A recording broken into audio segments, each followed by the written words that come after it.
നിറം മാറുന്ന മുയലുകൾ. നിറം മാറാൻ കഴിവുള്ള ജീവികളെക്കുറിച്ച് നിങ്ങൾ കേട്ടിട്ടുണ്ടാകും. ഓന്തും നീരാളിയും അവയുടെ നിറം മാറ്റി ശത്രുക്കളിൽ നിന്ന് രക്ഷപ്പെടുന്നു. പല ജീവികളുടെയും നിറം ചുറ്റുപാടുമായി ഇണങ്ങിച്ചേരുന്നതാണ്. കാനഡയിൽ ഒരിനം മുയലുകൾ ഉണ്ട്. കാലാവസ്ഥയ്ക്ക് അനുസരിച്ച് അവയുടെ നിറം മാറും. മഞ്ഞുകാലത്ത് വെളുത്ത രോമക്കുപ്പായം അണിയുന്ന ഇവർ വേനൽക്കാലത്ത് ബ്രൗൺ നിറത്തിലുള്ള രോമക്കുപ്പായം അണിഞ്ഞാണ് നടക്കുക. ചുറ്റുപാടുകളുമായി ഇണങ്ങുന്ന നിറം ശത്രുക്കളിൽ നിന്ന് രക്ഷപ്പെടാൻ ഇവയെ സഹായിക്കുന്നു. മഞ്ഞുകാലത്ത് മഞ്ഞിൻ്റെ നിറം ഉണ്ടാവുന്നതുകൊണ്ടായിരിക്കാം ഇവയെ സ്നോഷൂ ഹെയർ എന്ന് വിളിക്കുന്നത്. സ്നോ എന്നത് മഞ്ഞിനെയും ഹെയർ എന്നത് മുയലിനെയും സൂചിപ്പിക്കുന്നു.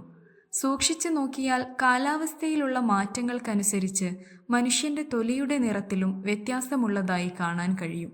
യൂറോപ്യന്മാർ വെളുത്ത തൊലിയുള്ളവരാണ്. ചൂടുള്ള പ്രദേശത്ത് ജീവിക്കുന്നവരാകട്ടെ താരതമ്യേന ഇരുണ്ട നിറത്തിലുള്ളവരും.